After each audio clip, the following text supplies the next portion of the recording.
happy to have joining us Lewis Davis, who is the State Director for AARP. Lewis leads a team of 5 staff and volunteers in establishing AARP as the champion of over 83,000 AARP members and others age 50 plus, and their families in the District of Columbia. I guess I fit in that category, right, Lewis? He has served in this role for over 11 years, and he has a proven track record for taking seriously and advocating for the interest of those who are 50 plus. Lewis, thank you so very much for joining us today. I'm so glad to have you. And Denise and the Washington Forum, I'm happy to be here. Yeah, I should pull out my AARP membership card for the full disclosure part, but everybody knows I'm a member, used to be state president, and know fully well, having had the chance to work with you again, how important this moment in history is to you. You take it personally, and you want to make sure that we are all going to be engaged. So I want to ask you, first of all, as we head towards November, and especially as it relates to district residents, who are we voting for, and what are we voting for? Thank you for asking. It does help in that why they're going to the ballot, why they're going to polls with a ballot or voting by mail. The obvious one is the big ticket, right? President and vice president.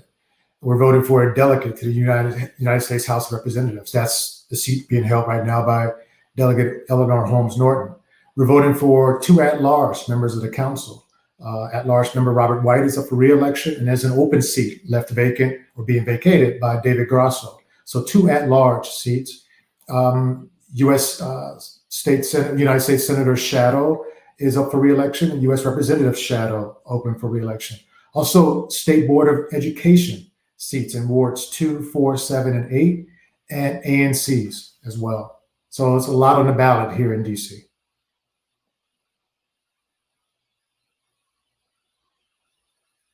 I'm sorry, I'm trying to share this on Facebook and I have no idea what I'm doing. But for those of you all who are watching, help me out. Go ahead and share this program with your friends and family on Facebook, because we want everybody to hear what AARP and Lewis Davis is sharing with us about what we're voting for and why.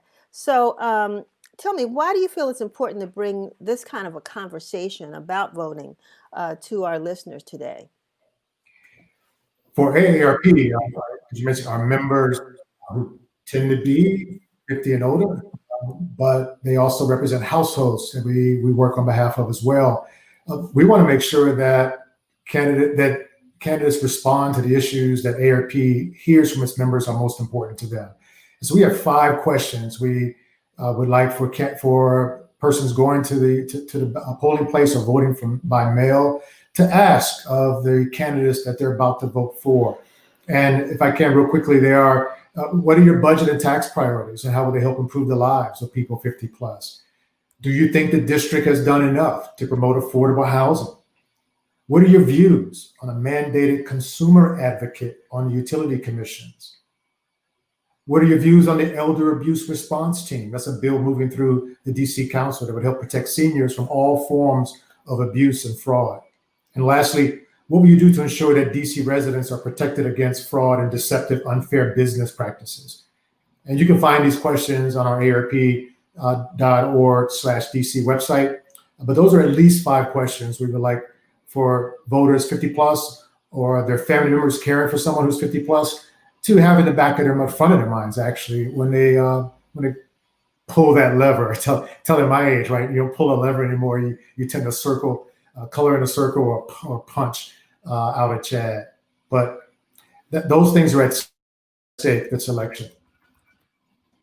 So you all have produced some important messages. We're going to take, just sort of jump away for a second to watch one of them, and then we'll come back with more questions. Hold on.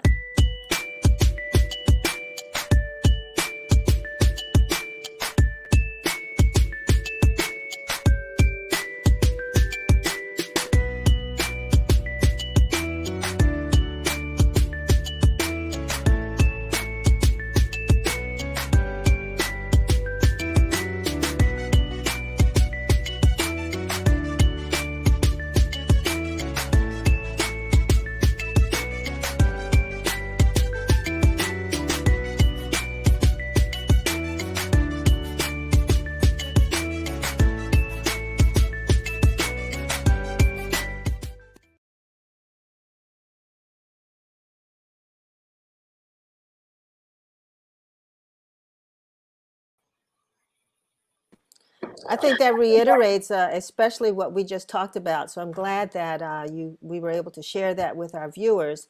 And I want to ask folks, you can join in the conversation if you have any questions. We won't get to all of them, of course, but you can put them in the chat box of our video, because we might have some others than the ones that I'm going to ask Lewis about.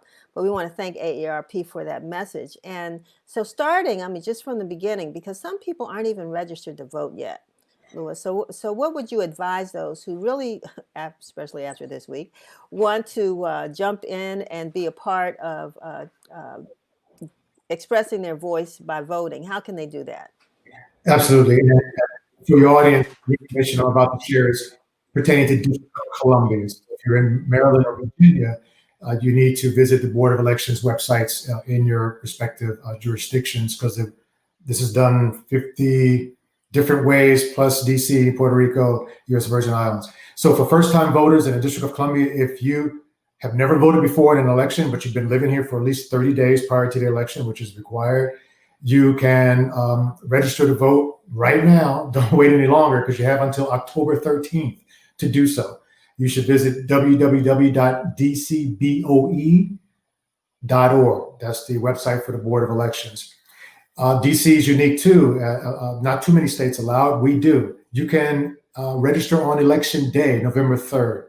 I say, why wait? But if you're going to procrastinate, you can. But on that day, if you do that, you've got to show up with government issued photo ID.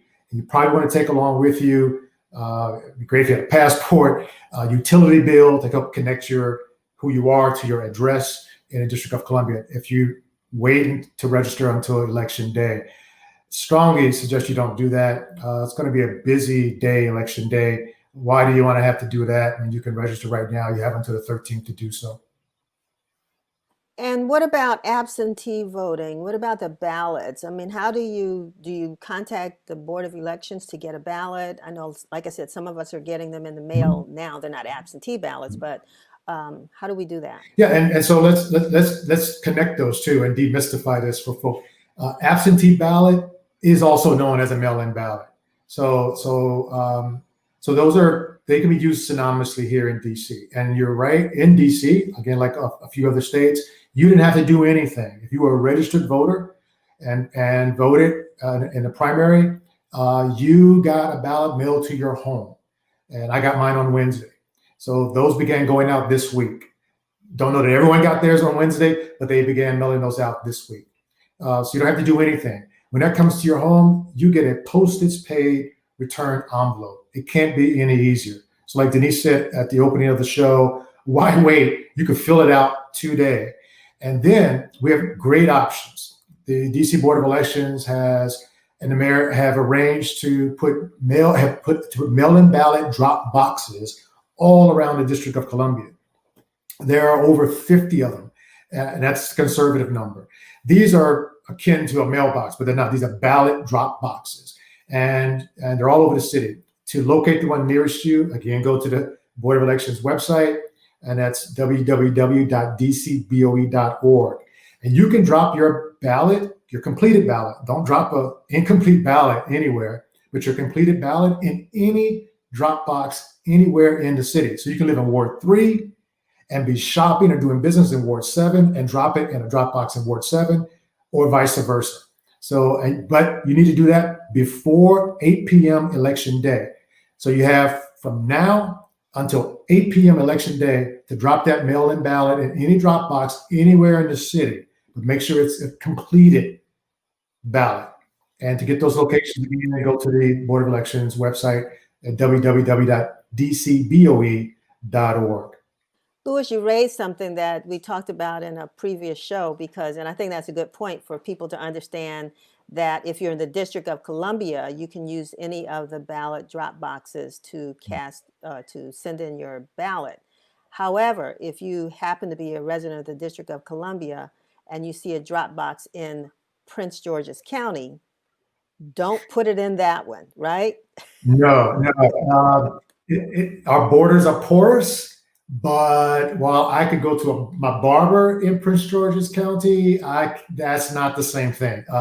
That's Maryland. That's a different state. they would be busy handling and only handling their own ballots from Maryland residents. So I don't care how often you visit grandma in Prince George's County or your barber, do not drop your ballot in a box in Maryland thinking it will wind up back here in DC. That will not be the case. That ballot will be lost. So you don't want to do that. There's no excuse to do that. Again, they've made the way for you to drop that ballot in any drop box and early voting site too, which we'll talk about in a second, I think, anywhere in the city. Okay, so can't be more convenient than that. And the other thing I noticed, a couple things. I'm talking about it myself, and I'm glad you're here to even clear things up with me. Two things. One, the envelope has a security envelope, and then that security envelope goes into another envelope. So I got that part straight. I realized before that I had to sign Yes. and date the envelope.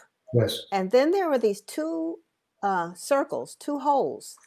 And I was trying to figure out, am I supposed to match these holes up with something? Which there was nothing to match them up with. But do you know anything about that? The holes in the envelope? Oh man, you got me. I haven't even done it yet, but I did see on the Board of Elections website as I was perusing yesterday, as I try to stay fresh.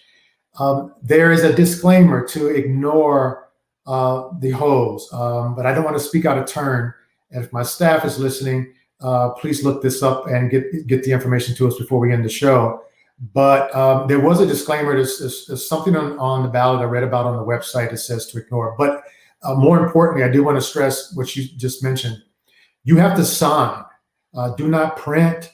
Don't put it in your typewriter if you still have an IBM Selectric typewriter, some sitting around someplace, and type your name. You have to sign your name, cursive, we call it, right? And date it, because they're trying to match your signature that you have on file, that they have on file for when you voted last or when you first registered to vote. So my signature, it looks a variety of different ways, but it usually looks about the same. And that's how they match your signature to Lewis Davis, who voted in the primary and voted in the last election with my address by the same name. So do not print, do not type your name, sign your name using cursive and write it like you normally would and put the date. We'll look into those circles, but there was a disclaimer about that on the DC BOE website. Yeah, I figured that was their personal code, so to make sure that the ballots are right. So I'm glad, and hopefully we'll get some answers to that. We know you're bringing on a guest, and because of time, we want to get her on. But before we do that, just quickly, we talked a little bit about the polling places and the polling hours. I don't know if there's any more that you wanted to share with us about that that we need to know. Well, yeah, it sounds like you just gave me two in the morning, so I don't want to leave out the important information. So there's early in-person voting, right? Virginia started over a week ago. So I've been telling my team and anyone I talk to, November 3rd is not the first day to vote. It is the last day to vote. Let me say that again. November 3rd, this is not 50 years ago, right? We do this differently now. It's the last day to vote. Early voting starts here in DC October 27th, and it ends November 2nd. So this is if you want to go in person, right? You can drop your mail-in ballot in any of the drop boxes anytime after you've gotten it around the city. This is early voting in person. You want to go to your poll. You want to go to the DC BOE website to find out where the polling locations are. Do not assume that the polling place you've been voting at for the last, I don't know how many years or elections or even the primary is the same. They've opened up twice as many as the primary. There are over 80 polling places that will be open. But why I take that risk? You want to go online and see and find the one closest to you. There'll be 32 early in-person voting sites. Again, this is 32 early in voting. There'll be twice that number on election day. So if you want to beat the lines or take a couple of stabs at getting there to beat the line, you have until October 27th to take your ballot there. They are putting in place every variety and required by CDC guideline to keep everyone safe. There will be at least 6 feet of physical distancing as you wait in line and inside the polling place. Every machine is being sanitized between each voter. You're even getting your own ink pen to sign with. If you have to sign there, and you usually do have to sign your signature there as you check in, and you keep that pen. So you don't have to worry about touching a pen that somebody 5 persons before you touched. You get a pen and you keep that pen. So they're doing everything they can to keep everyone safe for those who want to vote in person. Also brand new, super centers. These are super voting centers. And you probably heard about these in the news. They've been popping up around the country. And I mean, run them through real quick, and you can go online as well to find these. Capital One Arena, downtown in Ward 2, will be open on election day. These are only election day centers. Dock 5 at Union Market, Ward 5. Entertainment and Sports Arena in Ward 8. The Omni Shore Hotel in Ward 3. National Park in Ward 6. And University of District of Columbia in Ward 3. Last I was told by the director of BOE, they're still working on a super center in Ward 7. They haven't identified it yet.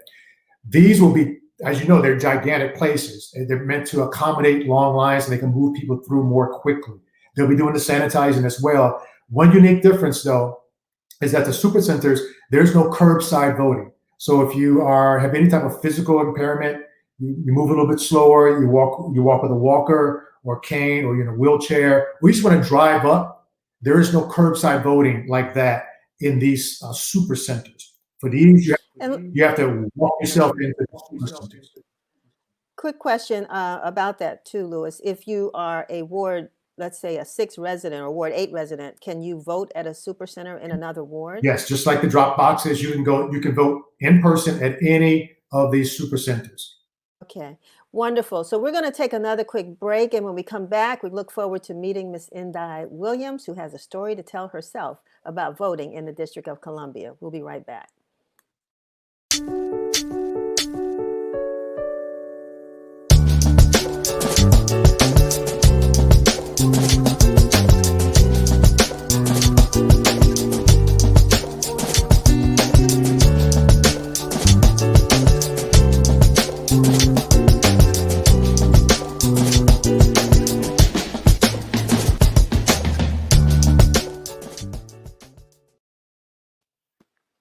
Thank you so much, and I love these messages, Louis. It's really, really, I think, on point for where we are right now, and it's an honor to bring on Miss Inday Williams. And, you know, Louis, I'd love for you to go ahead and give us an introduction of our guest. I hope I do Miss Inday justice. Inday has been one of our key volunteers here in our DC state office, I want to say for over 5 years. She lives in Ward 5, and she's one of what we call our ward liaison. These are volunteers who, as the name suggests, live in a ward, and they're the eyes and ears for that ward, liaisoning between their community inside that ward back to me and my team. They help us to keep tabs on the council members. So in Ward 5, they have the council member McDuffie, and any of the matters and issues they're hearing on the ground in the neighborhood that they live in. That's the ward liaison, and that's what Inday is. And she does a great job, and we're happy to have her. Wonderful. Great to meet you, Miss Williams. And I don't know if you're like me, but once upon a time, I had what I call a nightmare that an election came and I forgot to vote. I mean, that scared the heck out of me because I voted in every election, but I don't know if I have the record that you have. Can you talk about your voting history? Well, when I started college, it wasn't an election year until 1968 when Nixon was elected and Kennedy and King were shot. So that was my first experience with voting then.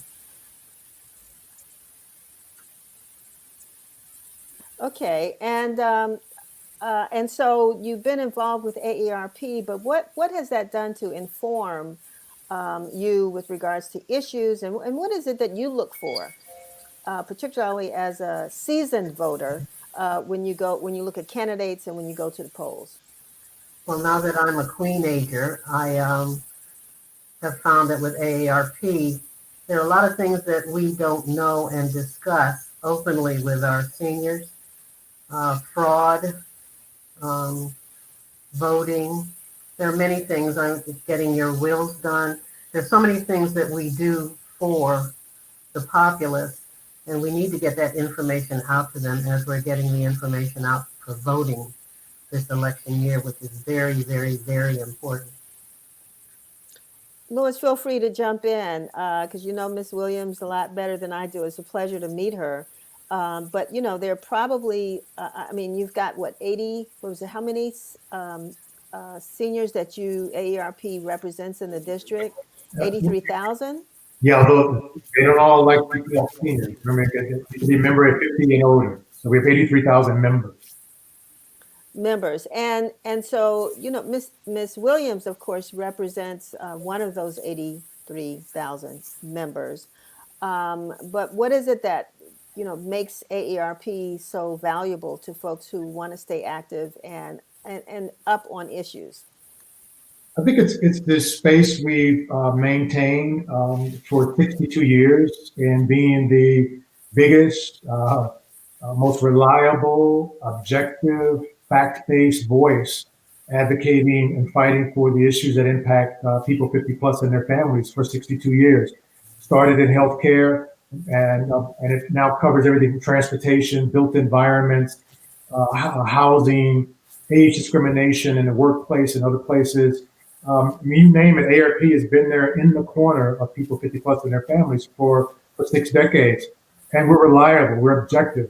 We're very political, but we're nonpartisan. So as long as you're doing right by people 50 plus, you get a thumb up from us.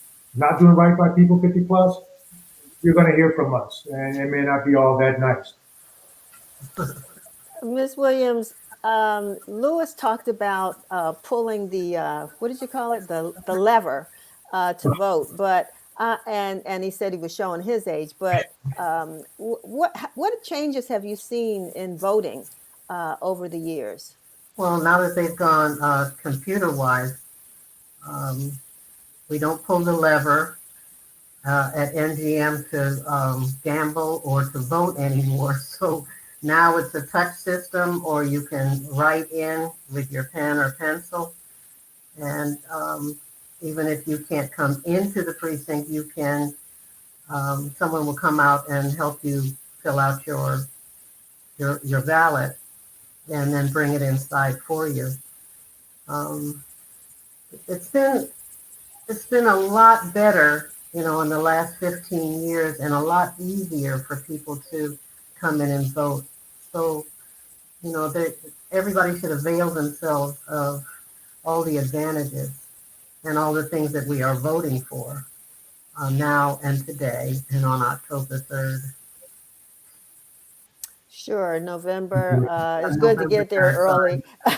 No, you're right. I think that's a good thing. We can't get there early enough. But the last question I want to ask you, though, is one of the big issues right now, of course, is this virus, this coronavirus.